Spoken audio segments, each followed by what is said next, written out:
परिचय।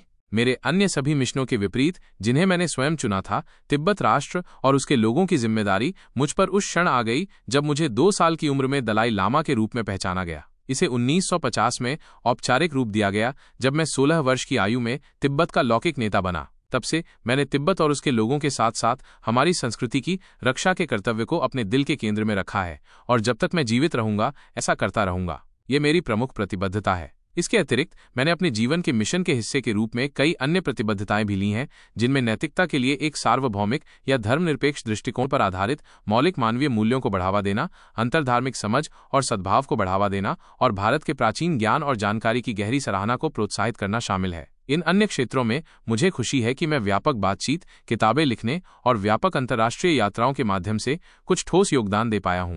तिब्बत में बातचीत के प्रयास और चीनी नेतृत्व का रुख। तिब्बत के मामले में जो मेरा पहला और सबसे अंतरंग प्रभार है, ये कहीं अधिक कठिन रहा है। मैंने 1950 में मेरे देश पर आक्रमण करने वाले चीनी कम्युनिस्टों के साथ एक बातचीत के माध्यम से समाधान के लिए लगातार और अपनी पूरी कोशिश की है। तीव्र संवाद के 3 दौर रहे हैं।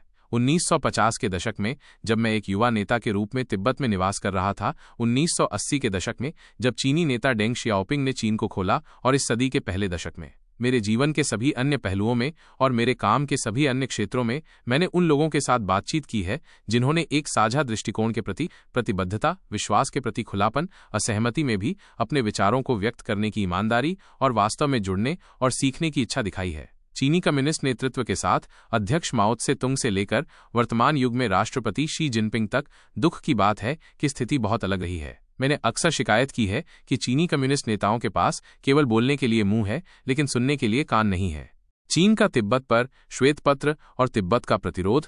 उदाहरण के लिए, चीनी सरकार द्वारा मई 2021 में तिब्बत पर जारी श्वेत पत्र को लें। दस्तावेज इस कथन के साथ शुरू हुआ कि 1950 के चीनी आक्रमण के बाद तिब्बत के लोग हमेशा के लिए आक्रमणकारी साम्राज्यवाद के बंधनों से मुक्त हो गए, एकता के एक उज्ज्वल मार्ग पर चल पड़े, और आज तिब्बती एक स्थिर सामाजिक वातावरण, आर्थिक और सांस्कृतिक समृद्धि का आनंद लेते हैं। इस कथा के अनुसार कम्युनिस्ट चीन द्वारा तिब्बत की शांतिपूर्ण मुक्ति के बाद से तिब्बती राष्ट्र और लोग चीन गणराज्य PRC के परिवार के भीतर स्वतंत्रता, समृद्धि और संतोष के लिए लगातार ऊपर की ओर बढ़ रहे हैं। यदि यह आक्रमण के बाद किसी भी अवधि में सच होता, तो चीन की उपस्थिति के प्रति तिब्बतियों के निरंतर प्रतिरोध और नाराजगी के 7 दशकों से अधिक समय को कोई कैसे समझा सकता है। ऐसा लगता है कि कम्युनिस्ट चीन के पास एक सीधा जवाब है।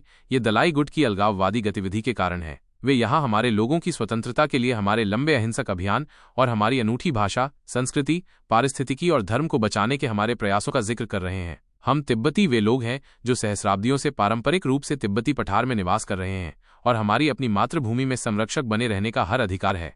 तिब्बतियों की आवाज और स्थायी समाधान की आशा।